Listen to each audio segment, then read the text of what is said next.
there is a very good chance that at least one of my accounts at some point is going to be paused, frozen, or locked, and I will never see my money again. So I am making some big changes to the way I handle my crypto, and I wanted to share with you guys what I'm doing. Basically, it all started this weekend on Saturday. The unthinkable happened. Bitcoin dropped below the $20,000 mark. That was the first time it had been that low since 2020. It happened in less than 2 minutes at about 3 a.m. New York time. A series of selling dropped Bitcoin by more than $1,000 and brought the whole crypto market down with it. Everyone on Twitter was trying to figure out what had happened, whether another hedge fund had been liquidated, or if there was an exchange that was dumping their Bitcoin to get US dollars as collateral, or was it the next Three Arrow Capital or Babel Finance? Crypto firms with lots of leverage were holding their breath. If the price of Bitcoin went below 13,600, Celsius reportedly would have had a margin call, and another $500 million of their Bitcoin would have been immediately liquidated. That in itself would drop the price of Bitcoin even lower. Could this be the crash that destroys the whole crypto market?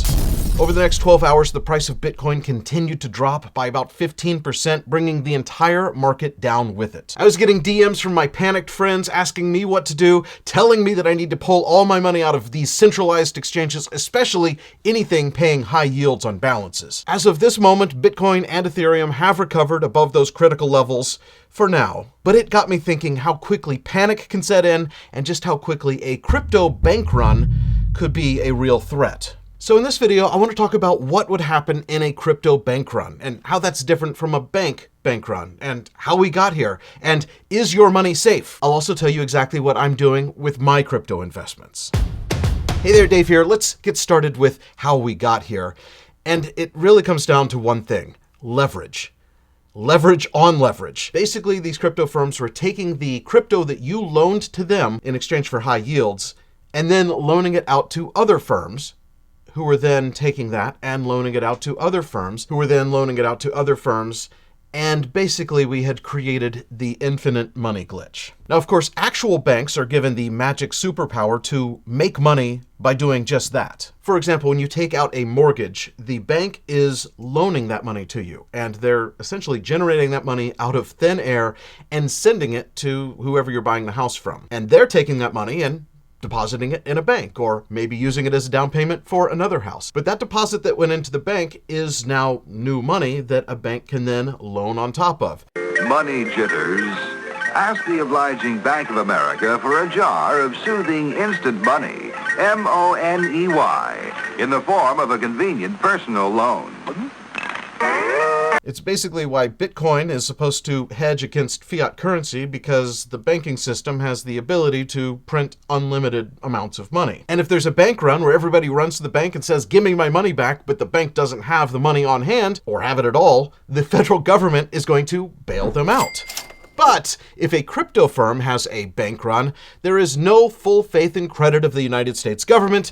It's just a terms of service and perhaps a bankruptcy court. Celsius froze all of their withdrawals from their customers. Hedge funds like Three Arrows leveraged and lost. The centralized exchanges are distancing themselves from the whole Celsius debacle and Terra Luna before that. But the real question here is your money safe?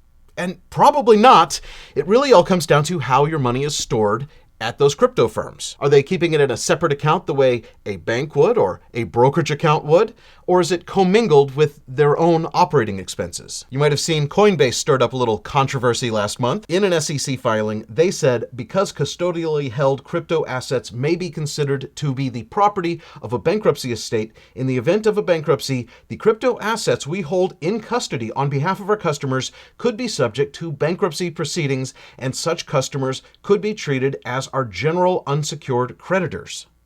What? Basically, if Coinbase ever went bankrupt, a bankruptcy court would have to decide if it's your crypto or their crypto and which of their creditors it might go to. They did go on to say that we have no risk of bankruptcy. However, we included a new risk factor based on an SEC requirement called SAB 121, which is a newly required disclosure for public companies that hold crypto assets for third parties. And that basically reminded all of us something that the conspiracy crowd has known for years: not your keys, not your crypto. Of course, Coinbase is a public company. They are required to make those disclosures, but other non-public companies have been rather quiet on the matter. FTX US and Gemini both reportedly declined to comment on whether their users' funds were at risk. Binance US and Kraken did not respond to a request for comment. BlockFi posted on Twitter to address concerns raised due to the actions of other platforms in our industry. We wanted to share the following. BlockFi has no exposure to Celsius, and we've never worked with them as a partner. BlockFi does not hold any staked ETH, principally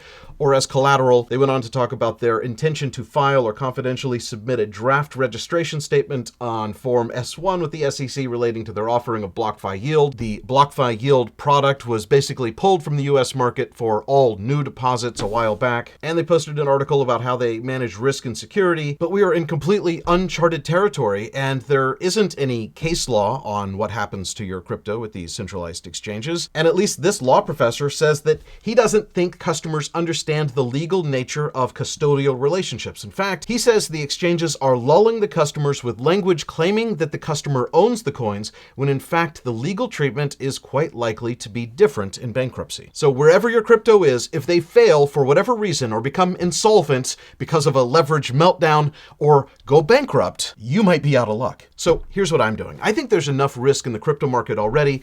I don't think that now is the time for added risk that the crypto company itself might go insolvent. These super high yields have proven to be unsustainable. We saw UST and Terra Luna implode. We saw massive leverage cause Celsius and 3 Arrow Capital and Babel Finance to basically stop everything. Crypto.com lowered their yields to try to be more sustainable, and fortunately, I took that as my cue to start removing money from their earn program anyway. Again, for me, it's not a time for any risk of insolvency. I had a bunch of money in Crypto.com's earn program, and as the terms for each of those earn holdings expired, I was systematically taking the money out of the earn program and moving it over to Gemini, primarily because they have faster withdrawals and higher limits for withdrawals. Ultimately, I'm planning to keep my Bitcoin and my Ethereum and a handful of others. I'll probably add a little to my crypto investment at these new lower levels.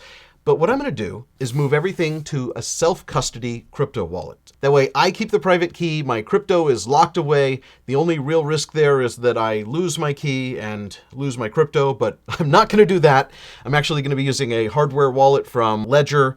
I have an affiliate link in the description if you want to help support the channel and my massive crypto losses. I'm also going to be taking most of my USDC and any other stable coins and converting that to USD, or maybe buying a little more Bitcoin and Ethereum, but for the most part, moving that USD back to my brokerage account. For the record, I am not done with high yields forever. I think Crypto.com's earn program was great while it lasted. I earned almost $35,000. It looks like my last term ends in 7 days. Assuming Crypto.com and Voyager and Gemini survive this meltdown, as I suspect they will, I will be using their earn programs after the crypto winter, maybe in crypto summer.